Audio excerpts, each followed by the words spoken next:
Hello and welcome to the Martini Shot, home of movie reviews and movie-themed cocktails. My name is Brandon. Before we get into the review of I Saw the TV Glow, let's form a psychic connection across realities with this childhood-inspired cocktail called the Pink Opaque.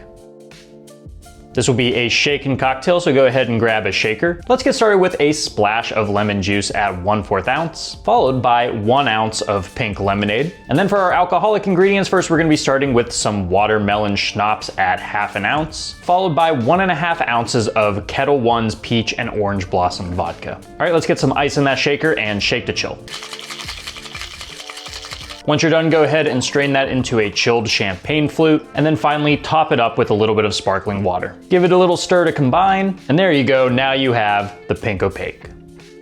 I really wanted to evoke memories of childhood summers with this cocktail, which is why I went with the flavor profiles of pink lemonade and watermelon. The pink lemonade is nice and sweet with that little bit of lemon juice really helping to brighten things up. The watermelon schnapps adds this nice little kind of candy-like taste to it, not making it too overly sweet, but still bringing in something nostalgic nonetheless. And the use of this specific Kettle One vodka, I think really helps elevate these flavors. The botanical flavor notes of the orange blossom and the peach pair really well alongside these summery flavors. Has a very sweet complexion, but like I said, it's not overly sweet, not really super sugary, which is something I can't really handle at this age. But if you had a lot of summers like me, I think you're going to have a nice little nostalgia trip with this drink. It's very simple to make, very refreshing. All I'm saying is you're not going to find something like this at a lemonade stand. Now that we have our drink, let's get right into the review.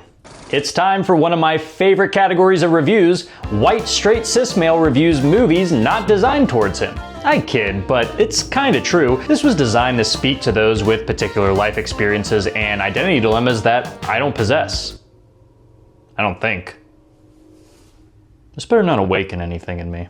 I Saw the TV Glow is the sophomoric outing for director Jane Schoenbrunn, following their 2021 coming-of-age horror film, We're All Going to the World's Fair. That was a film that when I first started watching, I didn't really think I was gonna gel with it. Yet it won me over as it went on, effectively capturing adolescent loneliness and rabbit hole internet culture in a way that really struck a chord with me. Jane's abstract, haunting style made me incredibly anticipative of their next film, which got scooped up by A24 for distribution. Set in 90s middle America, I Saw the TV Glow follows socially isolated teen Owen in his journey of self-discovery. He befriends an older high schooler named Maddie who introduces him to the Pink Opaque, a Monster of the Week young adult show where 2 girls are connected psychically. Owen becomes infatuated in the show, but when Maddie disappears only to reappear 10 years later, Owen is left questioning his memories and who he really is underneath his exterior. I'm gonna be upfront with you, a lot of people are not going to like this. Its abstract, otherworldly veneer can make it difficult to understand and may leave viewers dissatisfied with its lack of groundedness. On the flip side, if you are willing to look a little bit deeper,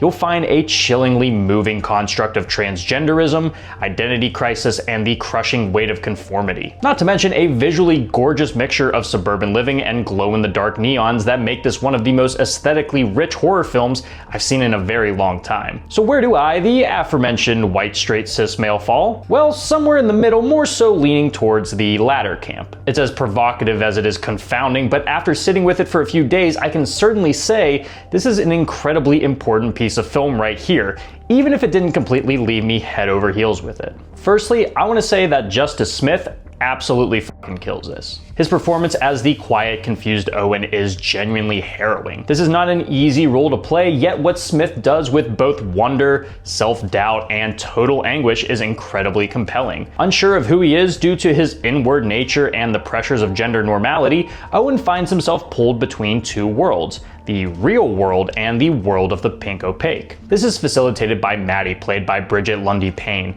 another outcast who also struggles with embodying her true self due to a family and world that doesn't understand her. Both share a similar fascination with the show, at first seeming like harmless fanaticism.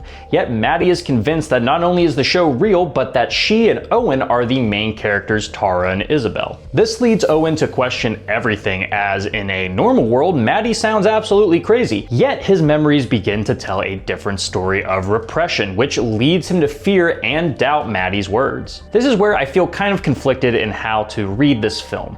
Maddie can be seen as the one who broke free of the Matrix, sort of speaking. She destroyed her former identity and found a way to accept her new being as Tara, entering the world of the Pink Opaque, which she professes is the true world. Yet because of the dreamlike and metaphysical presentation of the film, one could potentially see Maddie as untrustworthy. Maybe her beliefs are being imposed on Owen, someone who could be seen as impressionable and vulnerable. I don't really think that's the case, given that this is a very obvious trans allegory from a trans director, but I can see where some people may get this idea. Compared to another trans allegory film, The Matrix, it isn't always as black and white with its depictions of what is real and what isn't. This makes it way more impressionistic, for better or for worse. Maddie may sound crazy to someone on the outside looking in, but for those watching who have felt similar feelings of living a double life and bottling the person you know you are deep down, I think you're gonna feel very seen. And this doesn't exclusively mean trans folk either. It could speak to other suppressed groups like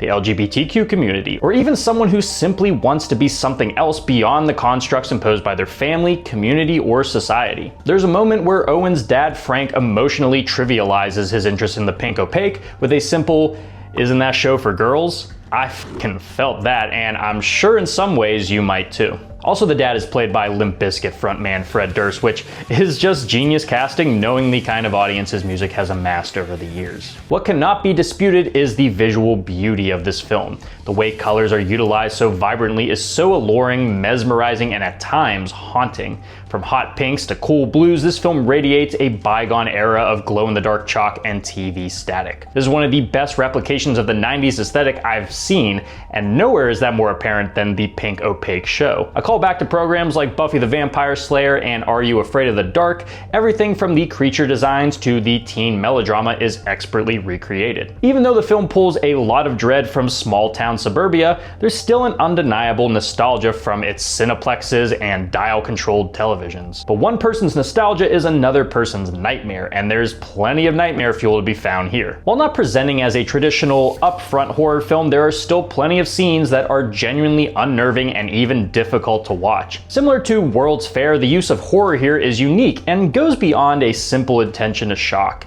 It tears at you emotionally, realizing trauma and suffering and empathizing in an effective way. The big one for me was a scene involving a head going through a TV.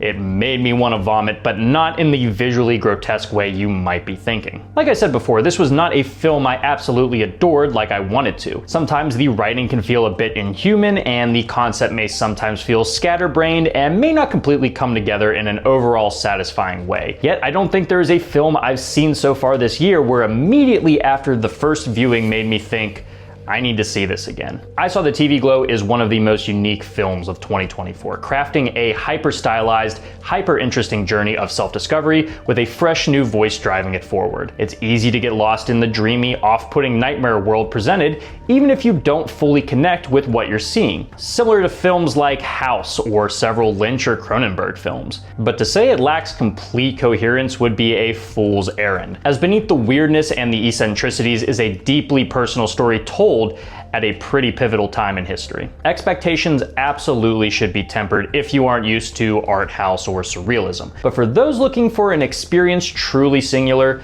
take the dive and immerse yourself in something truly special. For right now, I'm feeling 3.5 cassette tapes out of 5, though it could very well be bumped up to a 4 or even higher down the line. I'll no doubt be talking about this one again at year's end. Guys, thank you so much for tuning into this episode of the Martini Shot. If you saw I Saw the TV Glow, let me know what you thought about it down in the comments. And if you like what you saw here and would like to see more, don't forget to like, subscribe, and follow me across all social media channels. Those links are down in the description below. If you enjoy movie reviews and movie-themed cocktails, be sure to check out my website, martinishot.blog. Until next time, thank you again for watching. I'll see you in the next one. Live deliciously, but please remember to drink responsibly.